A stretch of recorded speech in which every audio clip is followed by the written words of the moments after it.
Ahab is dead, Jezebel's husband.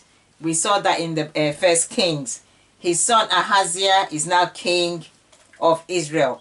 Moab decides to rebel against Israel because Ahab is dead, you know, so why should they pay tribute? Why should they do anything Israel wants? So anyway, we don't know what happened. King Ahaziah, Ahab's son, the king, fell out of the window. He's badly injured. He sends his men to go and ask Beelzebub, you know, the god of Ekron, to find out if he's going to survive because he's really badly injured. On the way going, God tells Elijah about this. Elijah meets his men, the king's men, going to Ekron to find out about the king's health, if he's going to survive. And he tells them that, so there's no God in Israel. That's why the king has to send you to an idol. You go back and tell him that he's not going to survive. Yahweh says he's going to die. So the men go back. The king says, how come you're back so soon? You know, because it's quite a distance. You know, what happened? And they say, we met this man and he told us that you're not going to survive. We don't need to go to Ekron to go and find out. This is what he said. The king says, describe him to me. They describe the man. He says, that's Elijah. He was the bane of my father's reign, and he's now starting with me. So he does not repent. He's supposed to go on his knees and repent, ask God for forgiveness. He doesn't do that. Instead, he sends his men to go and arrest Elijah and bring him for that prophecy that he gave.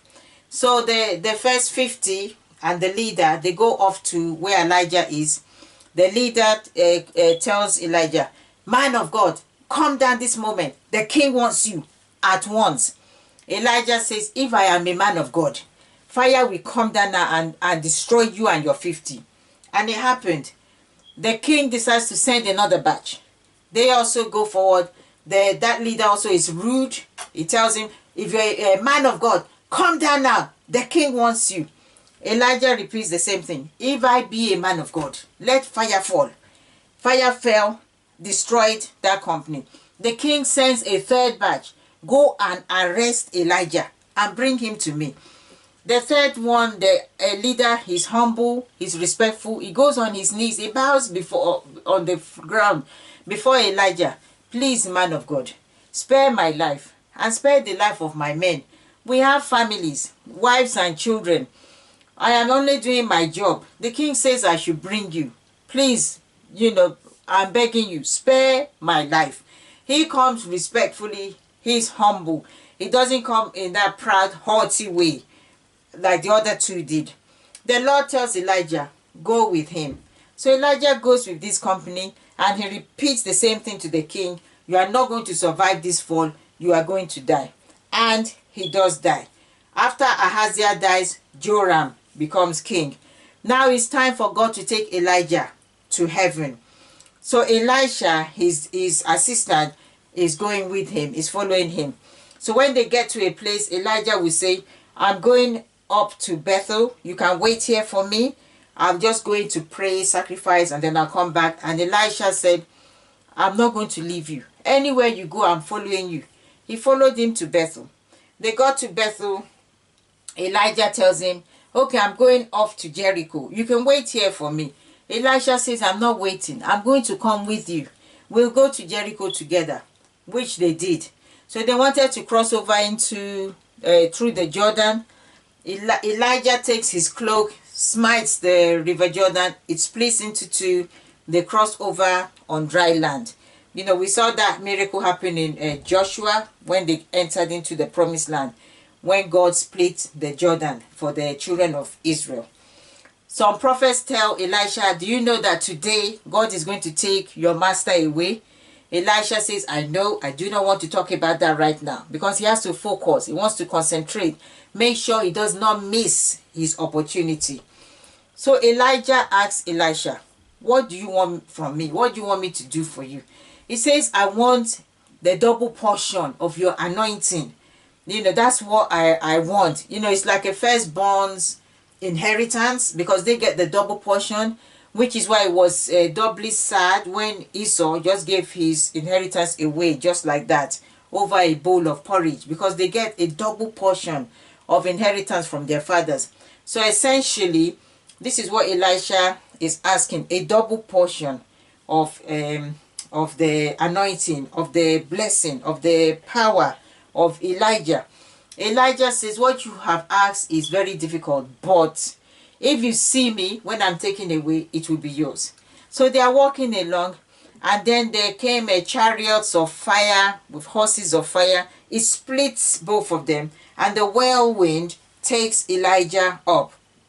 Elisha sees this. He shouts, my father, the chariots of Israel. You know, and then the cloak, Elijah's cloak drops down, and Elisha takes it. Now note, the chariot split them apart. You know, it comes in the middle, splits them apart.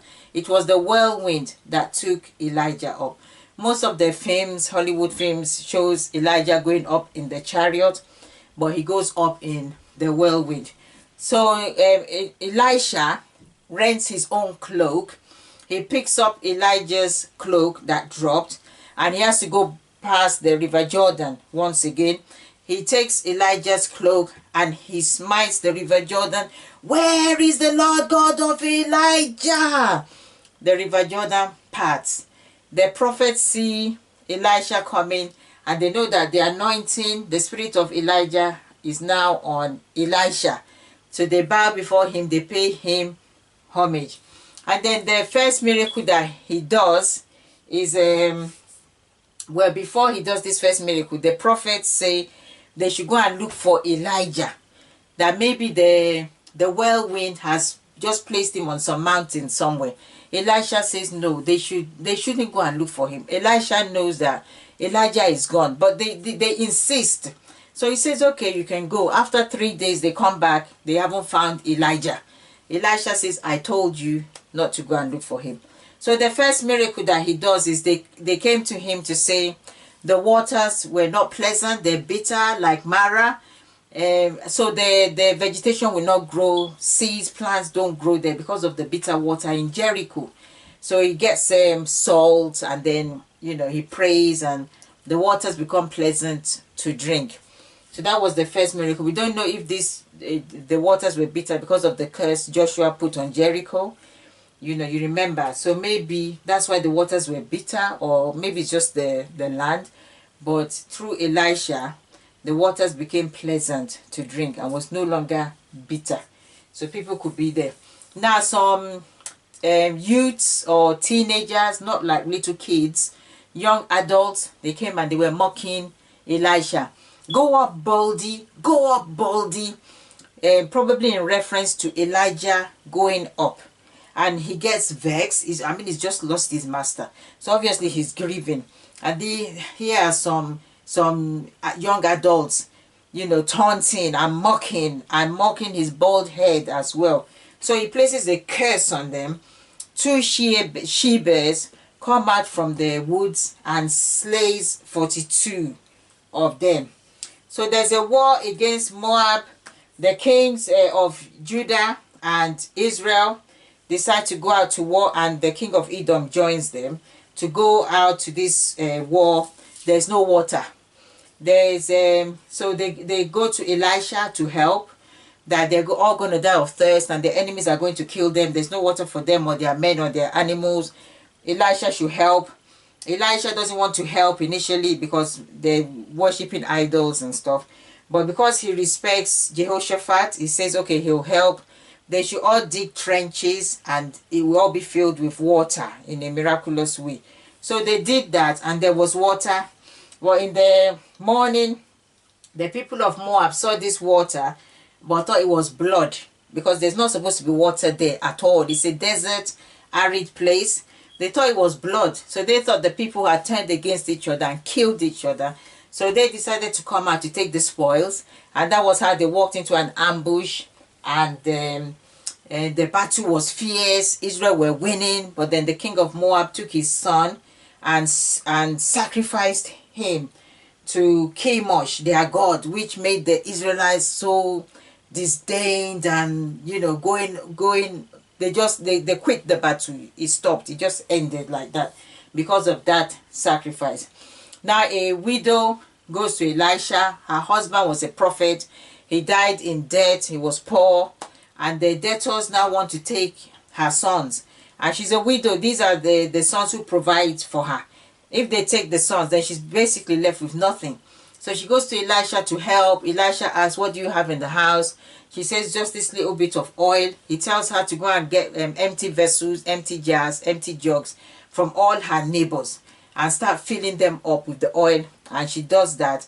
And she has so much oil. Elisha says, go and sell it, pay off the debt, and leave off the rest. And that was how, miraculously, with the little oil, God helped this widow. And then there's a place when Elisha is passing by.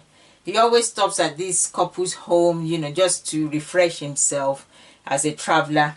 And they decided to prepare a room for him, that whenever he passes by, that's his room. He doesn't even need to come and bother them. This is your key. Just go there and relax. So Elisha asks the woman, what does she want? What is it he can offer? And she says she's fine. She's living among her own people. You know, they're well-to-do. She's okay. And Elisha asks his servant Gehazi that, what do you think? And Gehazi says they're childless. They don't have a child. So Elisha calls the woman and says, this time next year you're going to have a child. And she says, oh, don't even joke with me. Don't tease me. You know, and he says, no, it'll be true. And it was, she had the son the following year. But however, this boy died. And when he died, through Elisha, God raised up the boy again. So he came back alive. So then the prophets, there was no food. You know, don't know what happened. There was no food for them. So they were making some stew out of the little that they had.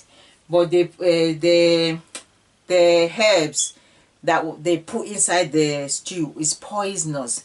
So they all said, oh, Elisha, we can't eat the food. And there's no other food for them to eat. So Elisha asked for flour and he puts it inside the stew. And it became delicious. So they were all able to eat and nothing happened to them. That was another miracle that Elisha did. He also doubled the 20 loaves of bread. And he used it to feed a lot of the prophets. And then we come to Naaman. Naaman was the head of the army, the Syrian army. But he was a leper. And the time when Syria had gone to attack Israel, they had taken away some people. They took away this little Israelite girl. So she told her mistress, Naaman's wife, if only my master can go to Israel, he will be cured of his leper. We have a prophet there. He will be cured of the leprosy. So the king of Syria writes a letter to the king of Israel and says, cure Naaman. You know, I'm sending him to you. Naaman goes with lots of gifts and everything. When the king of Israel read the letter, he tore his clothes. That what kind of a thing is this? Does the king of Syria think I am God? How can I cure the leprosy? How can he ask me of this? He now wants to create a war between Syria and Israel. That's why he has demanded this kind of a thing. So when Elisha hears about this, that the king is distressed and he's upset and he's worried, Elisha says he should send Naaman to him. Naaman goes to Elisha. Elisha just sends the servant out and says, tell him to go and dip himself in the river Jordan for 7 times and he will be whole. And so the servant comes out and gives Naaman the message.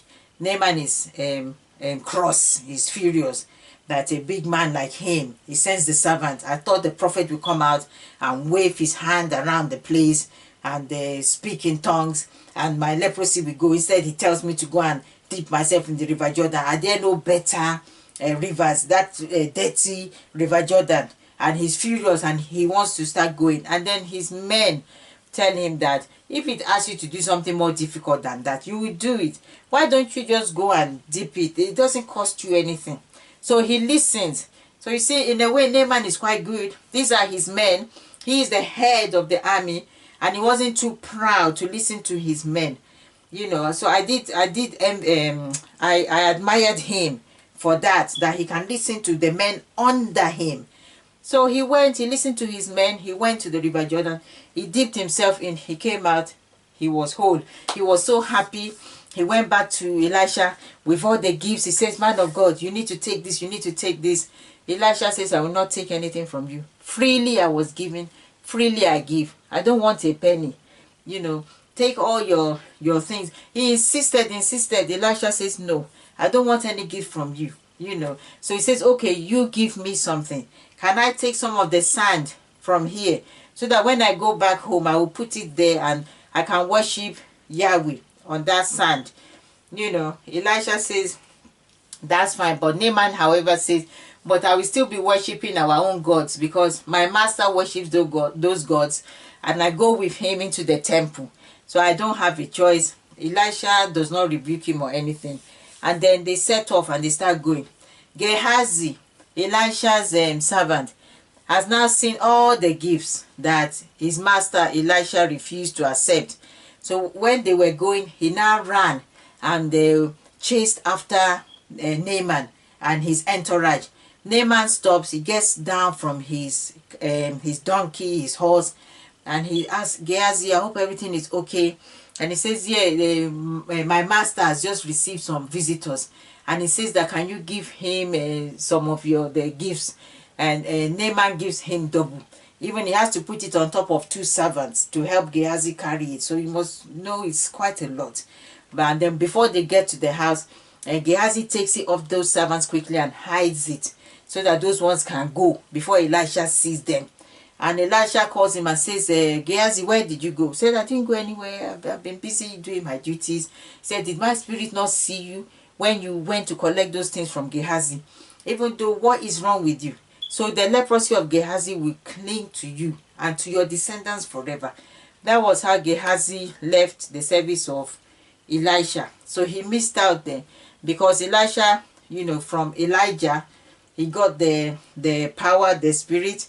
Gehazi could have been next, you know, but he missed out because of his greed, you know. So, and then the prophets, they went somewhere to go and cut some wood, and then the axe head, it flew off the axe and it sank in the river.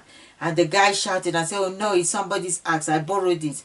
And Elisha also performed the miracle that the axe head rose in the river and the person was able to take it. So Elisha and the Syrian army came. The Syrian army, they keep on plotting against Israel. But each time, Elisha will tell the king of Israel, don't go through here, don't go through there, don't pass here. So the king of Syria was wondering, there is a mole among us here. You know, there is somebody who keeps on giving Israel information, because we discuss something here and they get to hear about it. So who is the person? We need to find out the person in our midst. And one of the men said, nobody is telling the Israelites things from here, but God himself tells Elisha, the prophet, there what is happening. Even in whatever you do in your bedroom, God is revealing it to Elisha. So he is the one who is telling the king. Nobody from our midst here is telling the Israelites anything. The king of Syria says they should go and bring Elisha. God has been revealing all the plans of this king to Elisha. So how does he think that God is not going to now warn Elisha that he's coming to take him? He tells them to go and bring Elisha. So they travel, and all the army, they surround where Elisha is with his servant. He's got another servant now, so not Gehazi, but he's got another servant. They surround the place.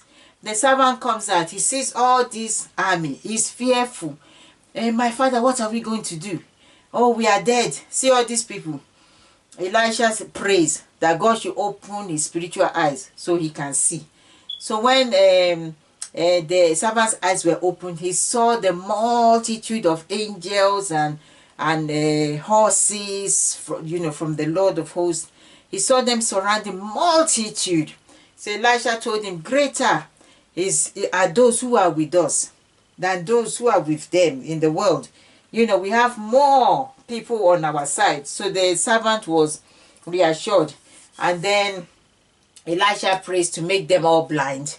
They all become blind. He leads them to Samaria, straight into the middle of Israel.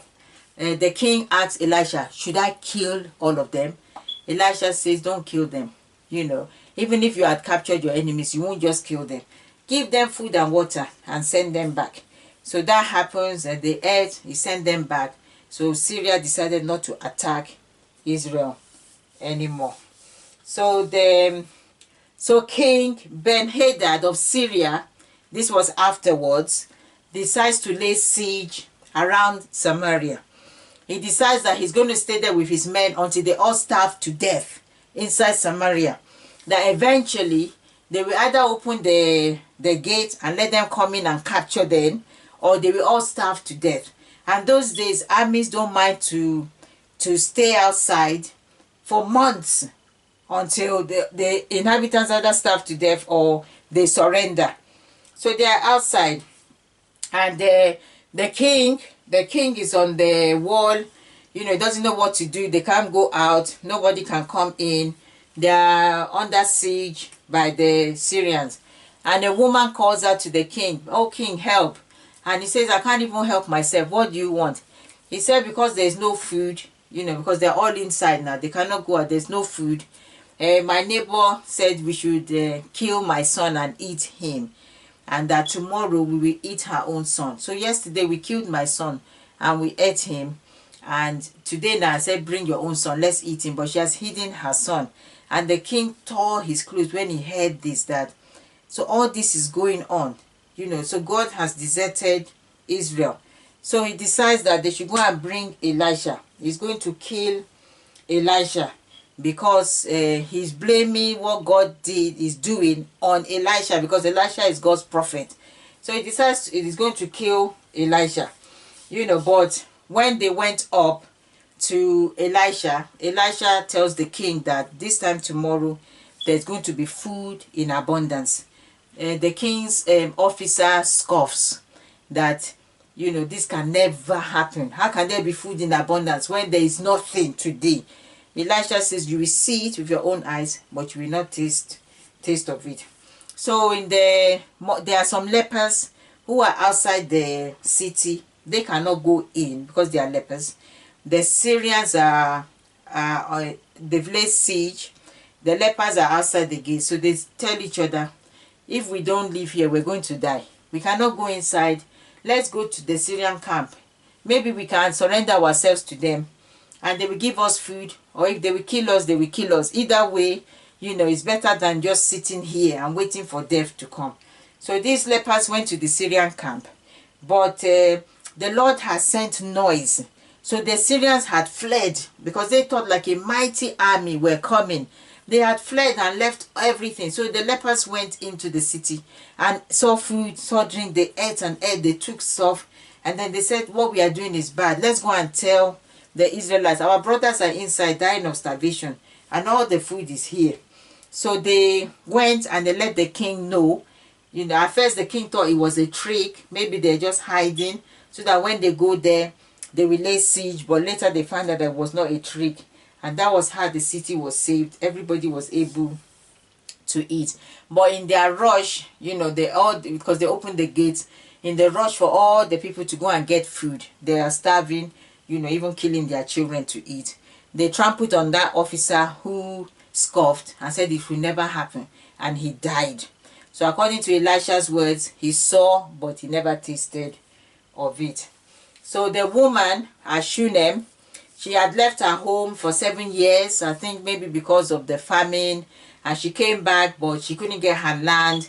So she went to see the king, and she was able to get her land back. Because Gehazi told the king of the miracle of Elisha raising up her dead son.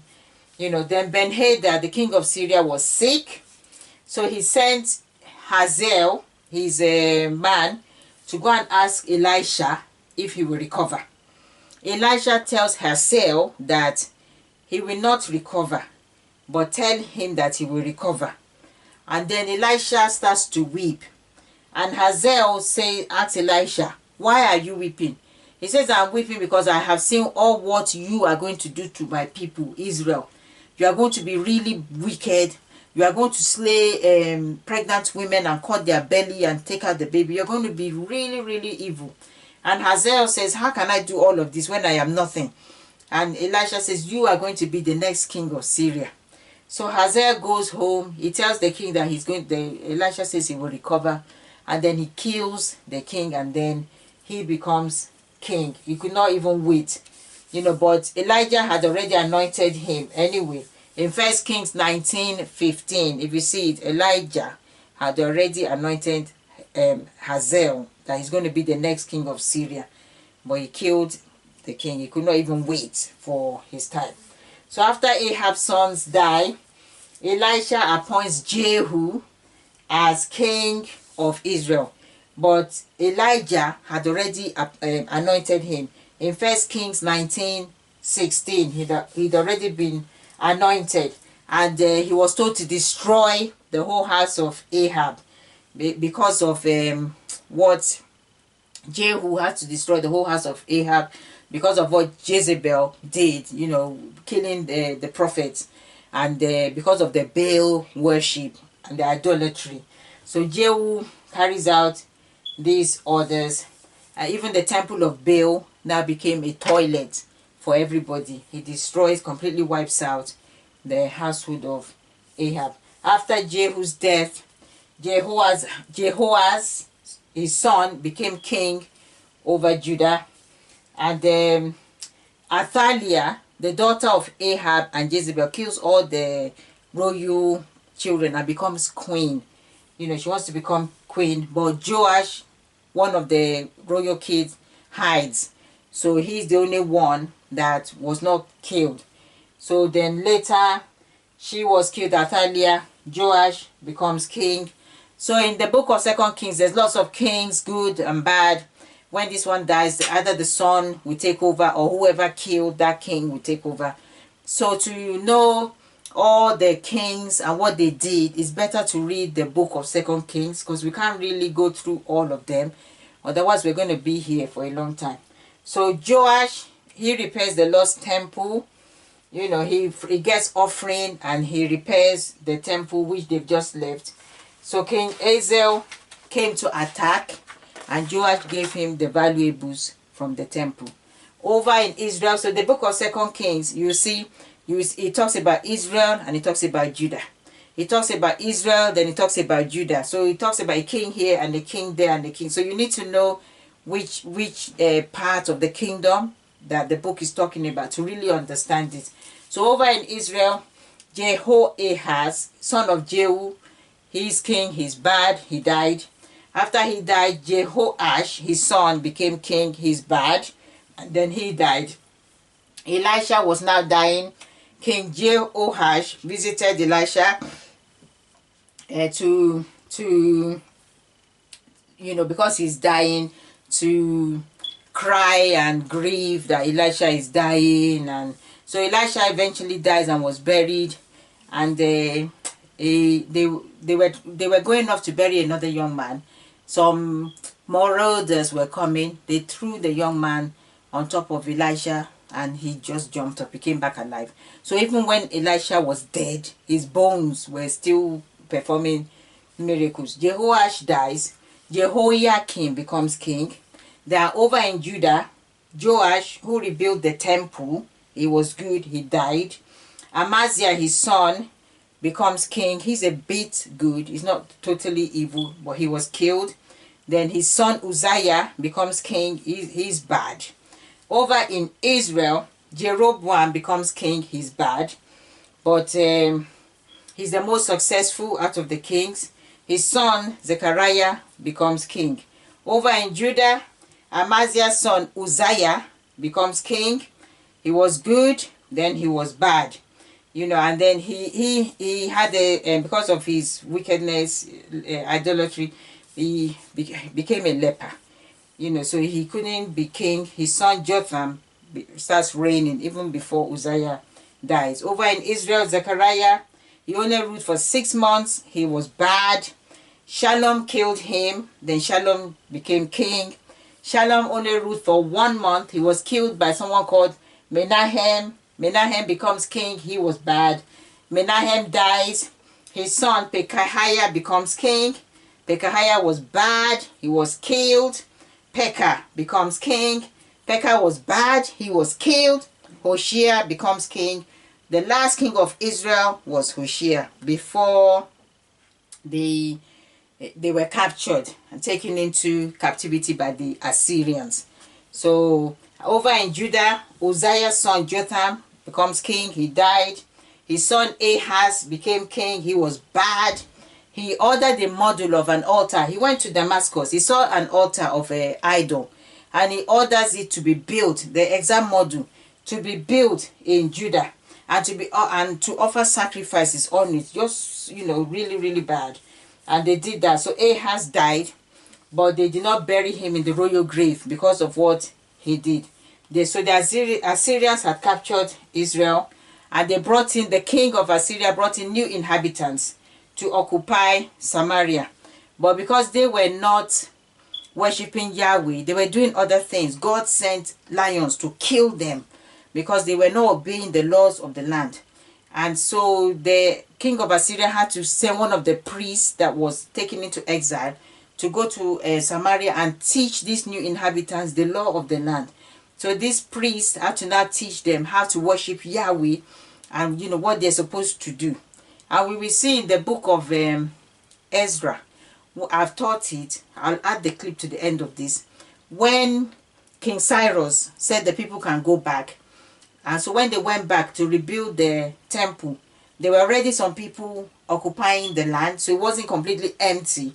These are some of them that the king of Assyria had sent to stay in the land. And when they went back and they were building the temple, they wanted to join in, and Zerubbabel said no. They don't want them to join in to build the temple, because even though when they were worshiping Yahweh, they were still worshiping their own gods at the same time. So over in Judah, Ahaz is dead. His son is Hezekiah becomes king. Hezekiah is good. He broke the bronze.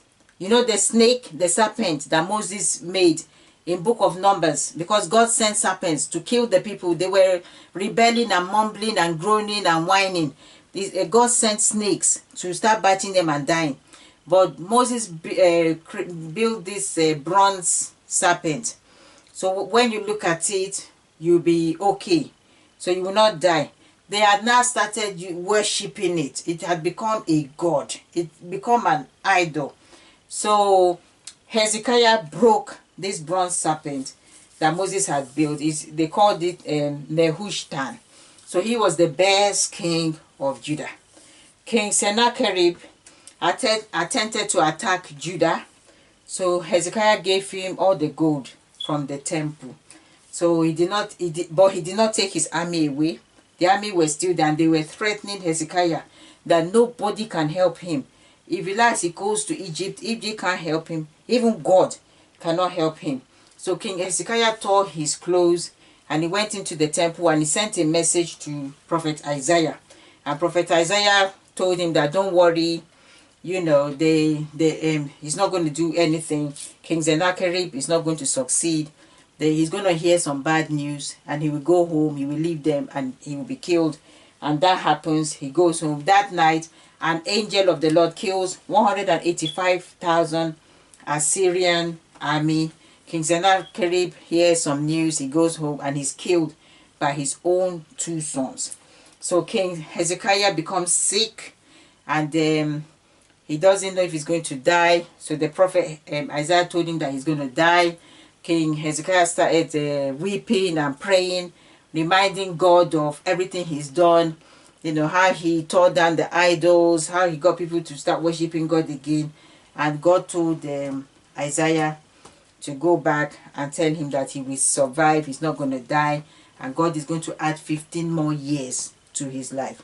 So if God asks you today, says that you're going to die, are you able to tell him that, but God, I did this for you, I did this for you, will you be able to tell him? Or are you only going to be able to tell him that I succeeded in driving this person out of the church, I succeeded in driving that pastor away, Is that all you'll be able to tell God? Then you see that he won't be able to add 15 more years to your life. So he recovers. But after Hezekiah recovers, he becomes proud. He shows all his wealth to visitors from Babylon. Isaiah told him that he did the wrong thing, that everything he showed to them, they're going to come later and take it away during the reign of his son. But Hezekiah doesn't mind, because they're not going to do it during his reign. It's going to be during the reign of his son. He dies. His son Manasseh becomes king. Manasseh, king of Judah, he was bad. He died. His son Ammon becomes king. He was bad. He died. Josiah becomes king. Josiah starts the repairing of the temple. And then they found the Torah in the temple when they were repairing it. So when they read the law to Josiah, he tore his clothes. He said, we are not following the law. You know the law that Moses gave in Deuteronomy. They saw everything in the temple. It was there. It was dusty. It was hidden away. So Josiah ensures that the people go back to worshiping God and go back to obeying the law, go back to observing the festivals. So he was a good king. He died in battle against Egypt. And Jehoahaz becomes king. His son, one of his sons, becomes king of Judah. He was bad. He was captured by Egypt. And then another one of his sons, Eliakim or Jehoiakim, becomes king. He was bad. He killed Prophet Uriah. You will see this in the book of Jeremiah. He was so bad because Prophet Uriah prophesied against him. He had him killed. He died. His son Jehoiachin becomes king. Jehoiachin is taken as prisoner by Babylon. And Nebuchadnezzar took away everything that Hezekiah has shown the Babylons according to the prophecy of Isaiah. He took everything away. Zedekiah becomes king. He's bad. He was the last king of Judah before Judah was toppled by the Babylonians. And then the king of Babylon attacks Jerusalem. They captured King Zedekiah. If you see Jeremiah, in the book of Jeremiah, it talks in details about this. So when we get there, you'll see it. So, because Jeremiah was telling the people to surrender. This is a judgment from God, but they don't. He tells King Zedekiah not to run. This is in the book of Jeremiah. He does not listen to Jeremiah. He decides to flee. He's captured. They kill his two sons in front of him, and then they take out the king's eyes. So the last thing Zedekiah sees is his two sons being killed. But if he had listened to Jeremiah, that wouldn't have happened. But he decides to run. And that now is the end of Judah. The temple is destroyed. The city is destroyed. The people are taken into exile. Nebuchadnezzar appoints Gedaliah to control Judah. And if you know, because some people were left behind when the people were taken into exile. The old, the weak, the sick, they were left behind. So Gedaliah becomes governor. All this also in the book of Jeremiah. You will see there clearly. So, but he was killed by Ishmael. And so because the people were afraid that Nebuchadnezzar is going to think they killed Gedaliah, the man he had put in charge, they all ran away to Egypt. In the book of Jeremiah, you see they kidnapped Jeremiah and took him with them when they were going. Nebuchadnezzar dies. Another man called Evil-Merodach becomes king of Babylon. He released King Zedekiah from prison where he had been. And the King Zedekiah eats at the king's table for the rest of his life. So he ends with hope. He ends in hope. And this is the book of 2 Kings. Thanks for being with me on this journey so far. And consider subscribing to my channel. See you in the book of Chronicles. Bye.